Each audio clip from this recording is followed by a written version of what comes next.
매달 400만 원씩 나오는 연금이 있었는데, 이제는 매달 50만 원도 빠듯해요.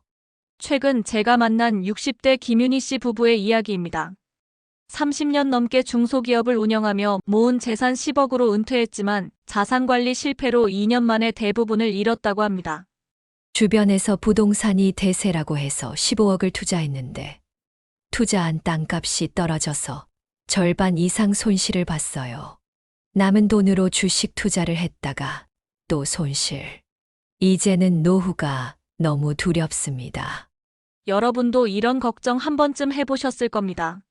내가 모은 돈으로 노후를 잘 보낼 수 있을까? 이 돈으로 어떻게 투자해야 할까? 특히 요즘처럼 부동산, 주식 등 모두 불안한 시기에는 더더욱 고민이 될 수밖에 없죠. 오늘은 노후자금 1억 원이 있다고 가정하고 이것을 어떻게 관리해야 하는지 구체적으로 알아보도록 하겠습니다. 전문가들이 잘 알려주지 않는 정말 실질적인 방법들을 소개해드리겠습니다. 은퇴 후 투자로 인해서 손해를 보는 순간 끝나는 거예요. 이걸 모르기 때문에 주변의 전문가란 사람들 이야기만 듣고 투자하다가 돈 다 날리고 갈 곳이 없게 되는 겁니다. 앞으로 이야기할 두 가지만 꼭 기억하시면 걱정 없는 노후를 즐길 수 있습니다.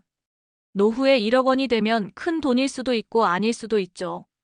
여러분 앞에 1억이 있다고 생각해 보세요. 이걸 은행에 그냥 넣어두면 어떻게 될까요? 월 200만 원씩 쓴다고 가정하면. 네, 고작 4년이면 바닥이 납니다.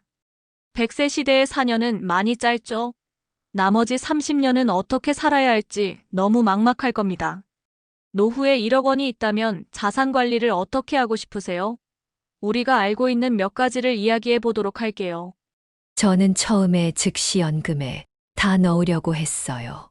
근데 알고 보니 이제부터 제가 실제 은퇴자들을 만나면서 알게 된 진짜 노하우를 알려드리겠습니다.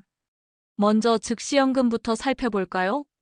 첫 번째로 보험에서 즉시연금에 가입해서 연 500에서 600만 원 정도 받는 방법도 있습니다. 즉시연금은 보험회사에 목돈을 맡기고 매달 정해진 금액을 받는 방식인데요. 들어보면 안정적인 수익을 제공하는 것처럼 보이죠. 하지만 여기서 중요한 점이 있습니다. 즉시연금에 가입하면 1억 원이 한 번에 보험사로 넘어가게 됩니다.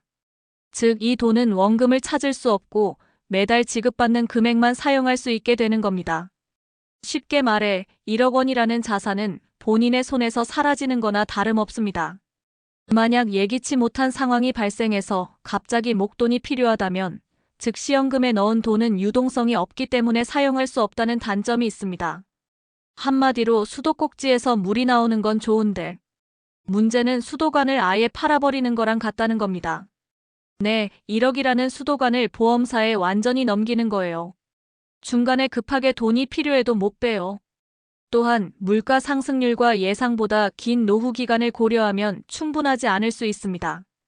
그래서 즉시연금은 모든 자산을 한 번에 맡기는 방식보다는 일부 자산을 배분해 사용하는 것이 더 바람직합니다. 즉시연금은 일정한 현금 흐름을 보장받을 수 있는 안정적인 방법이지만 원금 회수가 불가능하다는 점을 꼭 염두에 두고 전체 자산 중 일부로만 활용하는 것이 가장 합리적인 전략이라고 할 수 있습니다. 지방 부동산은 안정적인 월세 수익을 기대할 수 있는 투자 방법이지만 공실 위험 요소와 유지보수 비용을 고려하시고 신중한 검토와 사전 조사가 반드시 필요합니다. 은행에 예금해 놓고 이자만 받는 방법도 있겠지만 이자는 너무 적죠. 이자로 생활하는 건 불가능에 가까울 것 같아요. 우량주에 투자해서 배당금을 받을 수도 있습니다. 월 30만 원에서 많게는 70만 원까지도 가능할 것 같아요. 하지만 주식의 가격이 떨어지면 원금 손실이 발생할 수도 있다는 점이 불안하죠. 또 정말 안타까운 사실이지만 한국의 주식은 장기 투자의 가치로는 매우 불안한 시장이며 오랜 기간 동안 우상향하는 주식을 찾기가 어렵습니다. 이 때문에 조금 더 안정적인 방법으로 미국 배당 ETF를 활용하는 것도 좋은 선택이 될 수 있습니다. 예를 들어 JPI나 VO 같은 ETF는 안정적인 배당 수익을 목표로 하는 상품인데요.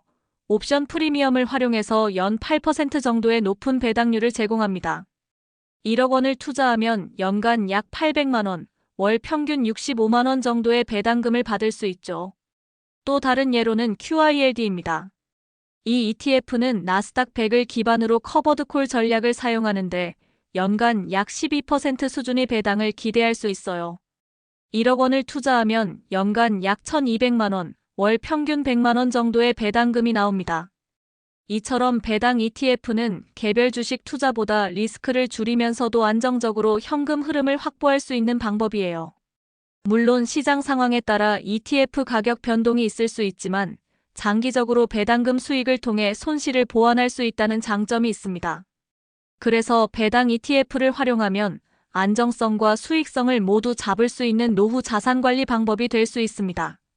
그런데 주식의 가격이 떨어지면 원금 손실이 발생할 수도 있으니 불안하겠죠.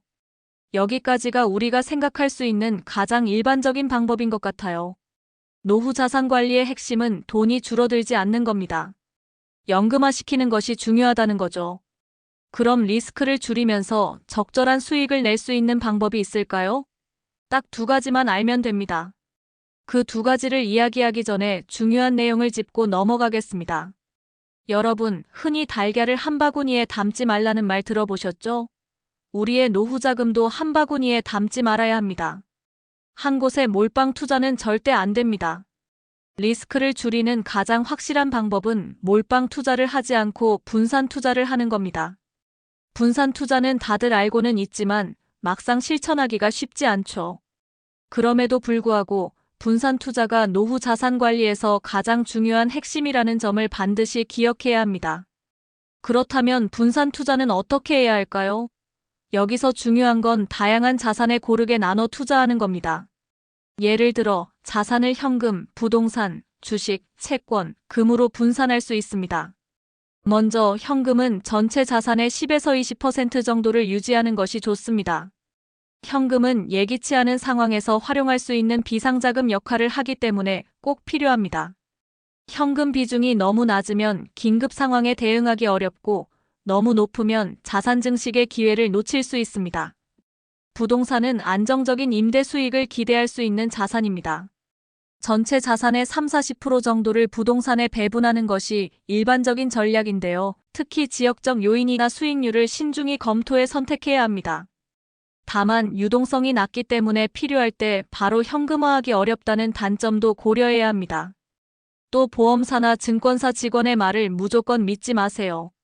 이분들은 상품을 팔아서 수당을 가져가는 사람들이니 그들의 이야기는 참고만 하시길 바랍니다. 결국 스스로 공부하고 실력을 키워야 안정적인 노후 자산 관리가 가능합니다. 그럼 어떤 것을 공부하고 어디에 투자해야 하는지 이야기해 보겠습니다. 첫 번째 추천하는 투자 상품은 미국 국채입니다. 특히 불경기에는 미국 국채가 매우 안전한 투자 수단으로 평가받습니다.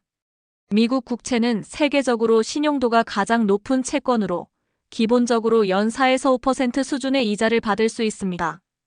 불경기에는 사람들이 더 안전한 자산을 찾기 때문에 국채의 인기가 상승하고 국채 금리는 안정적으로 유지되거나 더 높아질 수 있습니다. 미국 정부가 채무 불이행을 할 가능성은 극히 낮기 때문에 투자자는 안정적으로 이자 수익을 받을 수 있습니다. 특히 경제 불황기에는 주식이나 부동산 같은 자산이 하락할 가능성이 있지만 미국 국채는 오히려 자산 가치가 올라가는 경향이 있어 더 안정적입니다. 채권 투자는 주식보다 훨씬 간단합니다. 주식은 회사의 이익과 시장 변동을 분석해야 하지만 국채는 단순히 미국 정부가 부도를 내지 않을 것이라는 신뢰에 기반합니다. 그래서 채권 투자는 망하지 않는 게임이라고도 불립니다. 이처럼 안전성과 수익성을 동시에 확보할 수 있는 채권 투자는 노후 자산 관리에 매우 적합한 방법입니다. 두 번째 투자 상품은 달러입니다. 달러를 사고 팔면서 수익을 올리는 구조로 리스크가 적은 투자 방법 중 하나입니다. 예를 들어 1달러를 1,500원에 사서 1,600원에 팔면 차익을 통해 이익을 낼 수 있죠. 달러 투자는 환율 변동을 활용하기 때문에 안정적인 수익을 기대할 수 있는 방법으로 자주 언급됩니다. 하지만 지금의 환율 상황은 매우 높은 수준에 있다는 점을 반드시 주의해야 합니다. 현재 1달러당 1,500원을 향해 가는 상황에서는 추가적인 상승 여력이 제한적일 가능성이 있습니다. 이 상태에서 무리하게 달러를 매수했다가 환율이 하락세로 돌아서면 상당한 손실을 입을 수 있습니다. 따라서 달러 투자 시 몇 가지를 반드시 고려해야 합니다. 1. 현재 환율이 고점인지 확인하기. 환율이 추가로 오를 가능성과 하락할 리스크를 분석해야 합니다. 지나치게 높은 시점에서의 매수는 큰 손실로 이어질 수 있습니다. 2. 다른 통화와의 비교하기. 엔화와 같은 주요 통화의 변동성을 살펴보고 환율 차이를 활용한 투자 전략을 세우는 것이 중요합니다. 결론적으로 현재 1달러당 1,500원을 향하는 이 시기에는 달러 투자를 너무 급하게 접근하지 말고 타이밍을 신중히 검토해야 합니다. 환율이 안정될 때까지는 적은 금액으로 접근하거나 다른 안전자산과 조합한 전략을 활용하는 것이 현명한 방법입니다. 노후 자금도 마찬가지입니다. 분산 투자 황금 비율은 이렇게 자산을 현금, 부동산, 주식, 채권, 금으로 분산하면 어느 한쪽에서 손실이 발생하더라도 나머지 자산이 이를 상쇄할 수 있는 구조를 만들 수 있습니다. 결국 자산 분산은 리스크를 줄이고 안정적인 노후를 보장하는 가장 기본적인 방법입니다. 그리고 마지막으로 다시 김윤희 씨 이야기로 돌아가 보겠습니다. 돈을 잃고 나서야 깨달았어요. 대박을 노리지 말고 천천히 안정적으로 사는 게 정답이었다는 걸. 여러분은 이런 후회를 하지 않으셨으면 좋겠습니다. 주변에서 사업해보자, 투자해봐라, 여기에 돈 넣으면 대박난다. 온갖 부정확한 유혹을 잘 이겨내셔야 합니다. 특히 경제적으로는 아무도 믿을 수 없으며 투자 실패로 인한 결과는 그 누구도 책임지지 않습니다. 스스로 꾸준히 금융 공부하며 내공을 쌓는 것이 가장 중요합니다. 대박보다는 꾸준함을, 일확천금보다는 안정적인 삶을 추구해야 하는 시기입니다. 소중한 은퇴 자금을 부디 잘 지키시고 행복한 노후 준비하시길 진심으로 응원합니다. 원하는 내가 되는데 너무 늦었을 때란 없다. 지금까지 시청해주셔서 감사합니다. 영상이 도움이 되셨다면 구독, 좋아요를 부탁드립니다.